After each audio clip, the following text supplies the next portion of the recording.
I'm Ada, Assistant Director of Financial Aid here. Welcome. I've had the opportunity to speak with many incoming students already and encourage all of you to see our office as a resource. We are located in the Kresge G4 suite, and you are welcome to drop in or schedule an appointment to meet with one of our staff. Today I'm going to go over the new student checklist. This is a resource that's available on our website that we encourage all incoming students to take a look at. The first part of the checklist is the offices to contact diagram. Student billing at the Harvard Chan School is handled by a number of different offices. So this kind of breaks down who you might want to contact depending on your question. If you click on this link, it takes you to another page that kind of breaks down in a different way. But the big things to know are that if you have a question about the charges on to contact the registrar's office. If you have a question about your scholarships, your loans, a third-party contract, if you're looking to get a refund, all of that comes to the Office of Financial Aid. If you have questions about whether or not a payment was processed or how to make a payment, things like that, that's going to go to the Student Accounts Office. They're a central office over in Cambridge. They manage sending out the bills for all students at Harvard. And then the other two offices we list here, it depends on your program whether or not, MPH students, that's all managed through the Office of Education, but students in different programs may interact with their academic department around scholarships and grants. The next checklist item is understanding the billing policy.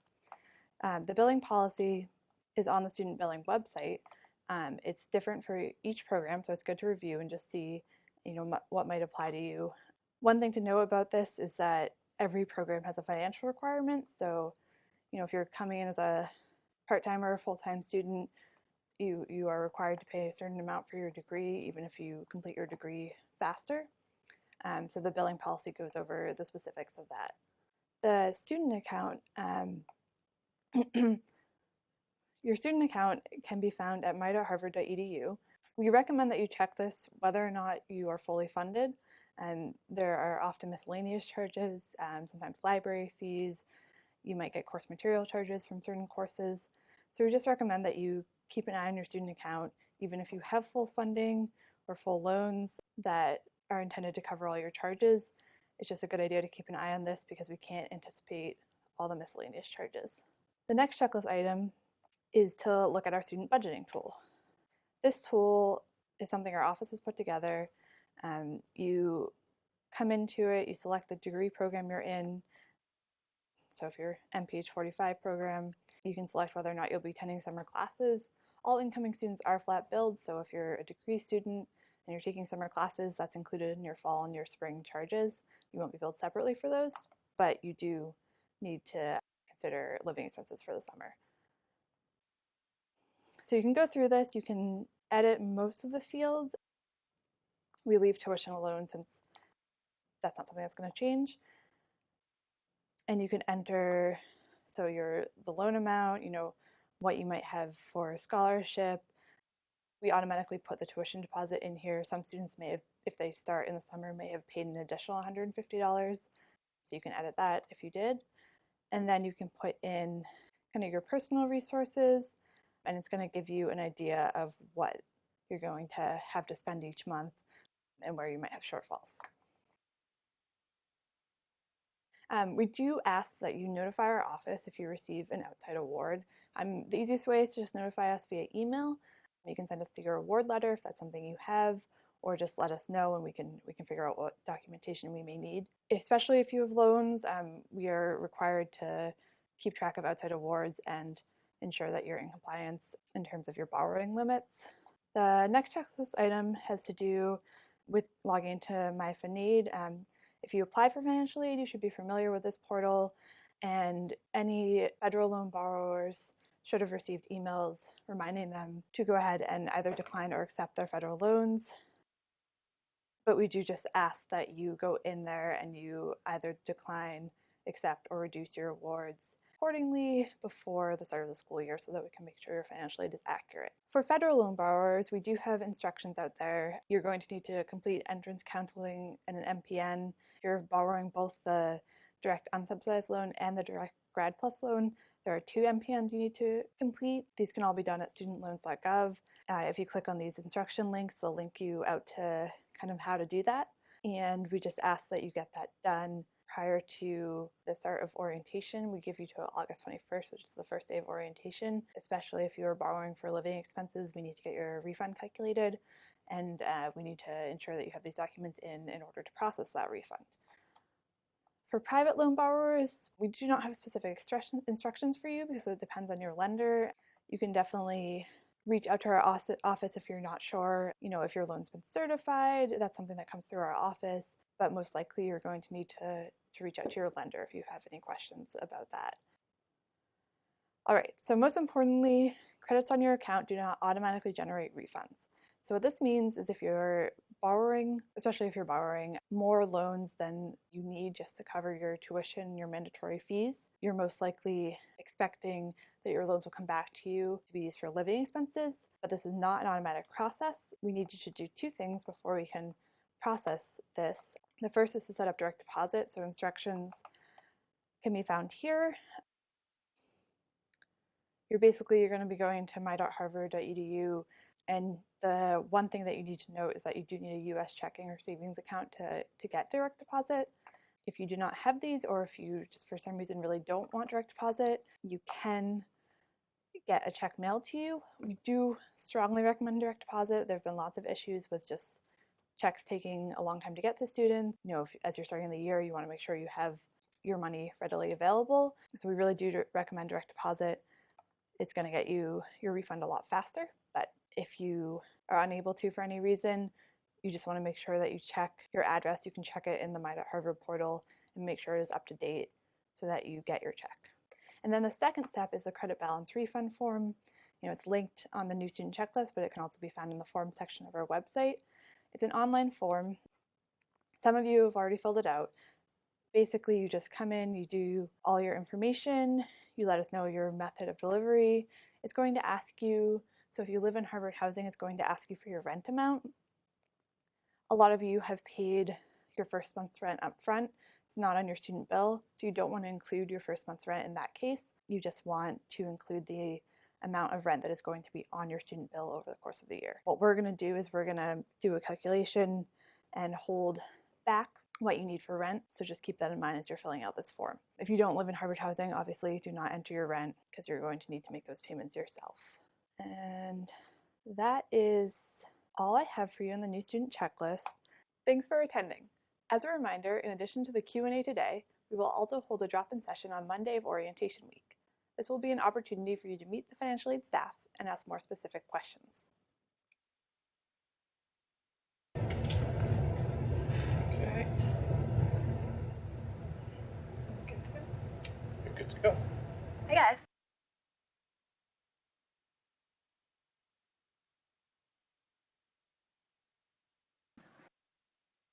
All right. Hey guys, I'm here to do a live Q&A. So you can type questions in the event chat, and there also is an option to raise your hand and ask questions that way. So I see we do have a question already. So what's the tax applicability on stipend received as part of scholarship? Unfortunately, I cannot answer that question. As a Harvard employee, I'm not able to answer questions in relation to taxes. You can call the Student Accounts Office in Cambridge. Their information's on the new student checklist. They're one of the offices to contact diagram. So you can give them a call. They might be able to give you a little more information. We're just kind of limited on what we can answer in terms of questions on taxes. So sorry about that. All right.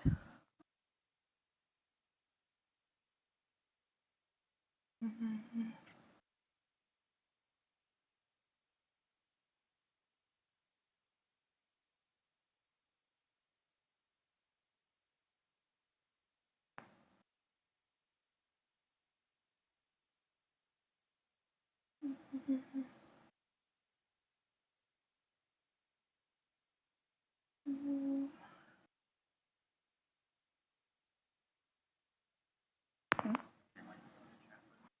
Oh, we got some new ones. All right.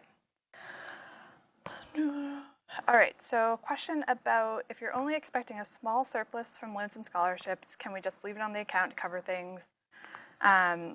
Yes, you can. What you might need to do into hold form, if you are a federal loan borrower, you would have received the instructions for what you need to do to get your federal loans in order. We sent those emails out yesterday, and the permission to hold is the final step on that form. So with federal loans, we need a form on file to keep loans for miscellaneous charges, so things like the MBTA pass, library fees, etc. Those need to be kind of like signed off on for federal loans. For private loan borrowers, you don't need to do anything specifically. As long as you don't fill out the credit balance refund form, we're just going to let your credit sit out there. All right. Question, I'm not sure I understand this question. Will a loan from a private lender come under the tax?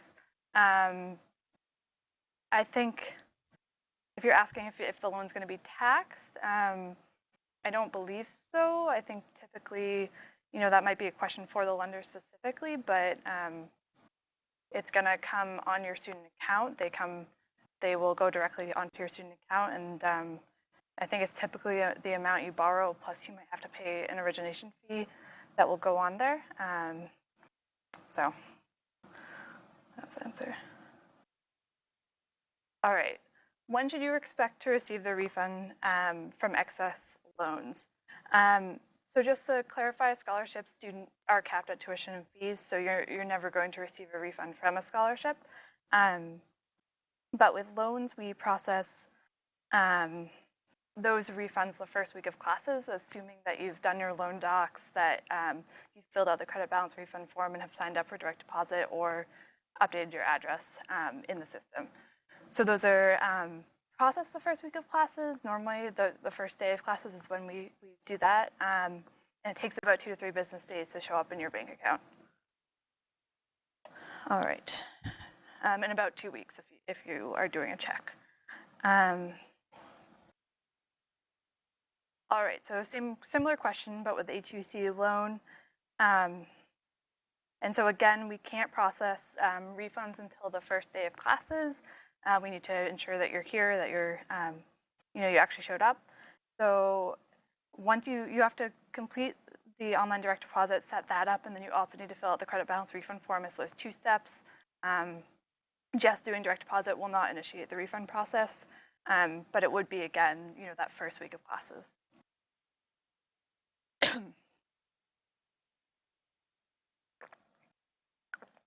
All right, Federal Work Study. So with Federal Work Study, we're going to be sending out detailed instructions in the next 2 weeks. There's a referral form. Really what you want to be doing right now is looking for jobs. So you can go on the Student Employment Office website. Excuse me.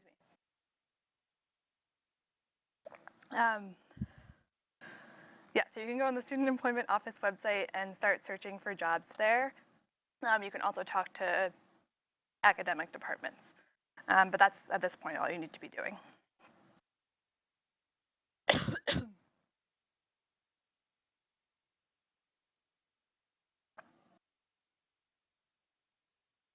All right, question about other miscellaneous fees. Okay, in terms of I've mentioned library fees, MBTA, course material fees. Those are pretty much the big ones. I don't know that we have a general amount per year. It really depends on the student, so I don't have an estimate for that.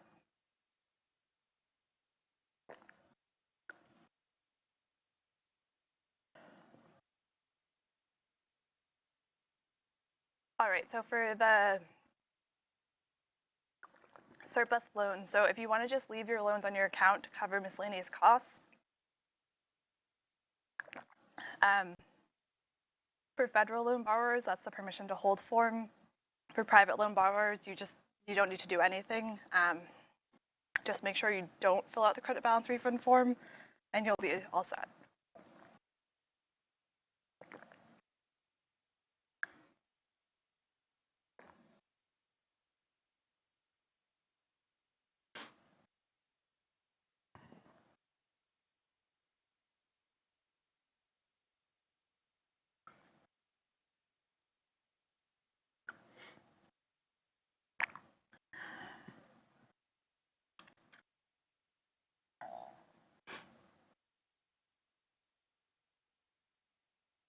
All right.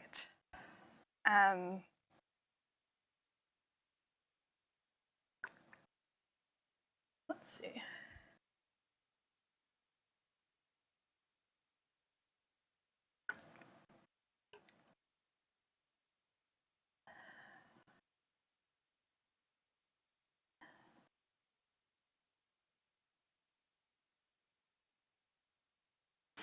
All right, question about possibility of increased scholarship during or after the first academic year. So I think the answer to this question is going to be kind of vague.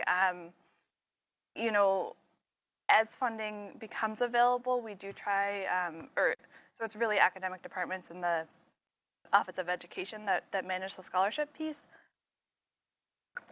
So, you know, if anything becomes available, we do review students' applications, and sometimes there are specific scholarships if you're interested in studying a specific thing. But typically, you know, the financial aid package you were offered at the beginning is what's going to remain for you.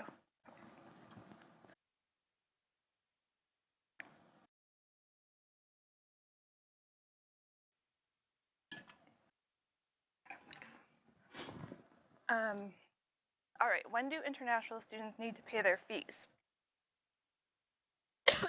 Sorry. All right, so you have a loan from HUCU in this case. So as long as you've completed the necessary paperwork with our office, there's the private student loan request form that you will have wanted to fill out. So as long as you completed that form, you should be all set. It should be on your account as anticipated aid. So if you're seeing a balance due, then you want to contact our office. But if you're seeing that your account balance is at zero, then you're all set at this point. Sure. All right. So I'm going to type the link for federal work study positions.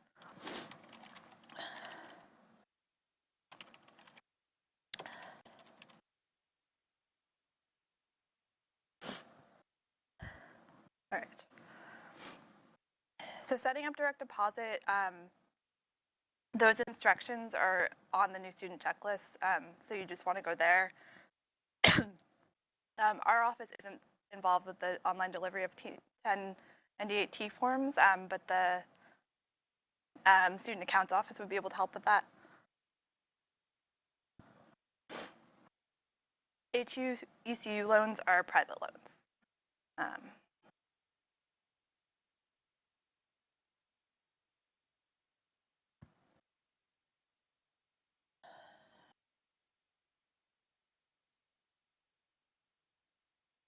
Will any external scholarships also be capped at tuition?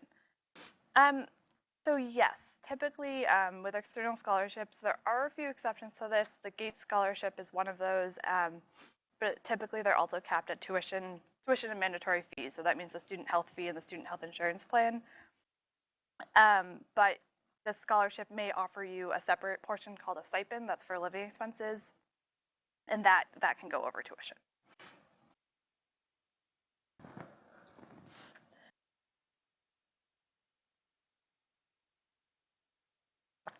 All right, question about if there'll be a replay of this session. Yes, I believe it will be posted online.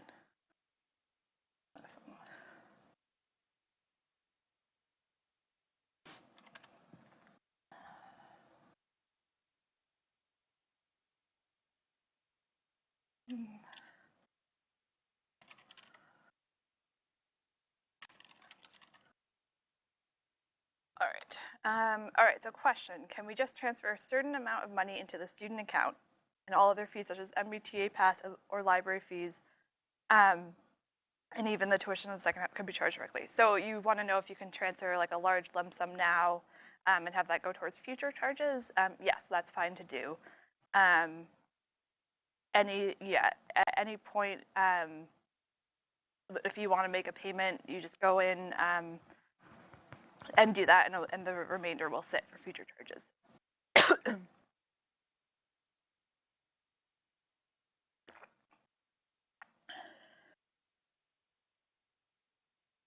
All right.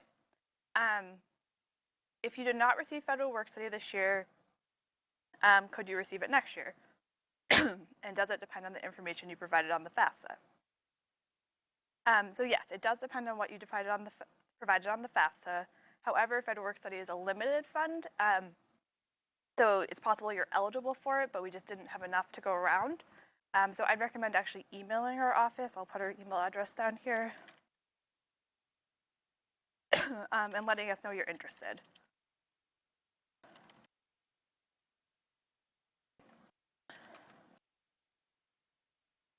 All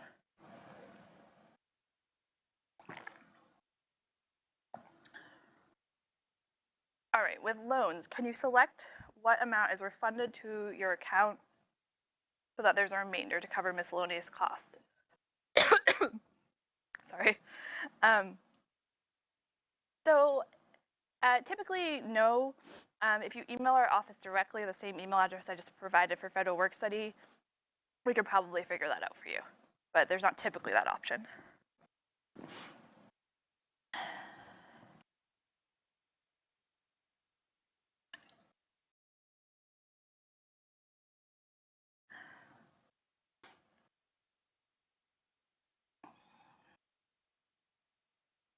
All right.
All right, so I think if there are no more questions, we're just gonna wrap this up. So I'll give you another minute to get anything else out there.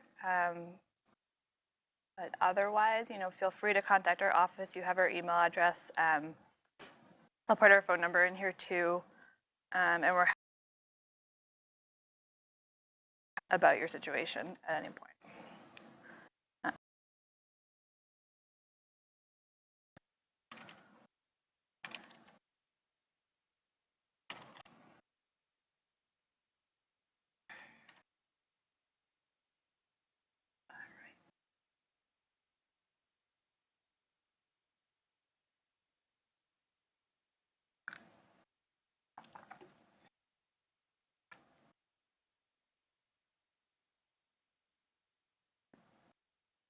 All right, I think we're gonna wrap it up. Thank you guys for attending.